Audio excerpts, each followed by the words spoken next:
Hello everyone, welcome back to the lesson. Today we're going to be talking about the time value of money. Now I know in the past few lessons I've done it through a slideshow, but today we're going to be changing it a little bit. We're going to be doing it through a whiteboard. So without further ado, let's get into what the time value of money. I'm going to start with a question here. Would you rather have $1,000 today, or would you rather have $1,000 1 year from now? Today or 1 year? Go ahead and think about that. Now, most people think the answer is today.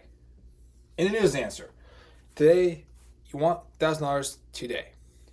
Now, there are several reasons why you want that $1,000 today. And today, in this lesson, we're going to figure out why. Why do you want $1,000 today rather than he giving it to you in a year, 2 years, etc.? So, let me go ahead and erase this real quick. Now, there are three main reasons why you want $1,000 today instead of in the future. First of the reasons is opportunity cost. Opportunity cost is basically you're given $1,000 today, which means you can use it today. You can invest it, earn some return on it, spend it productively, and instead of having to wait a whole year before you can do that. That's reason number one. Reason number two is inflation, which is pretty obvious, right? $1,000 today is going to be worth less a year from now, 10 years from now, etc. It's going to be worth less in the future due to inflation. And the third reason is risk, which is pretty subjective, but basically maybe depending on the conditions of who's going to give you $1,000, maybe they won't give it to you. There's some sort of risk associated with that, associated with you guaranteeing that you're going to get that money. Three reasons. Now we can jump into the math part. So if we jump into the math part of it, there is some four terms that you probably should know. The first one is PV, or present value, and it's what money received in the future today. What money received in the future is worth today. The next one is called future value, and basically future value is what today's money grows into future. So the ending results of the future value equation. Third one is called discounting, and basically what this means is it's working backwards from the future amount, from the future value to the present value. And then the last one is called the discount rate. And this is basically what's used for converting. Now, this may sound a little confusing now, like I'm throwing on these terms, these four terms, but I'll explain more once we do some examples and I give the equation for it. So, now let's actually give the equation for it. We'll start with the future value. All right? The future value equation goes like this. FV,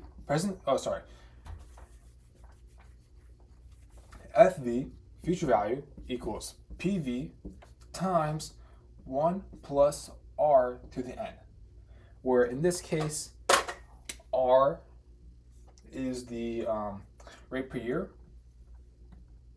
my handwriting, rate per year, and n is the number of years. Alright, that is the formula for future value. So let's do a quick example here to make sure we actually fully understand what it actually is. So let's say we have $1,000. $1,000. Okay? And we want to see what it's worth in 10 years at a rate of 6%. Seems pretty easy, right? You just plug it in. So $1,000 present value, 10 years, and 6% R. Just be careful. Got to convert this to decimal form. And yeah. So let's go ahead and plug these numbers in. We're going to get 1,000. 1 plus 0.06 to the 10th. And this equals, I have this memorized from my lesson planning. It's going to equal $1,790.80. Boom, shaboom, boom. Alright, what does this mean? That if I have $1,000 as present value at a rate of 6% over 10 years, it will be worth $1,790.80. Okay? Alright, awesome. Now let's talk about the present value of pulling money back. formula is pretty similar, just with a few changes. So we're going to start, instead of present value, we're going to start, instead of starting with future value, we're going to start with present value. We're going to have future value in the numerator divided by 1 plus r to the n. And just like last time, r is the rate and n is the number of years. So let's give an example for this question. I'm saving my marker code. Let's say you have $1,000 promised in 1 year. Okay, promised in 1 year.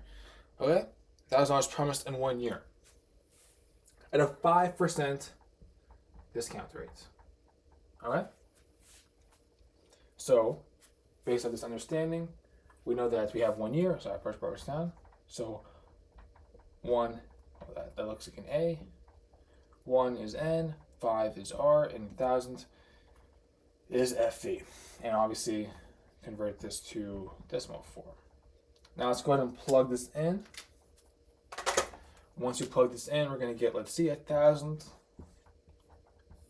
over 1 plus 0.05, or just 1.05 to the 1th, or just the same exact thing. And this is going to equal $952.38. All right, you see where we're going with this? This is less than $1,000, is it not? That's mathematical proof for why you want to pick today instead of 1 year. And I'll go talk about this a little more in depth right now. And I'll give an example in both directions at once so you can clearly see the relationship between getting money today and also getting money in the predetermined future. Okay, let's say you have $1,000 today, okay, or $1,030 in 1 year, and you can safely earn 5%. Okay. All right. So let's look at forward, and also 1 year. So forward is what? 1,000 times 1.05. Right, 1 plus 0, 1 plus this, or in decimal form, of course. What's this going to equal? It's going to equal $1,050. Now, just by looking at this is already greater than this. All right, pretty cool. But we're going to do it backwards as well. $1,030 divided by 1.05, right? Just 1 plus 0.05. And if you're wondering why we're not doing an exponent, it's all because we have 1 year. That's that. This is going to equal $980, $$95, which is less than 1,000. And that right there is the reason why you always go with getting money today. So, that's that. I hope you enjoyed this lesson, and I'll see you in the next one. Bye-bye.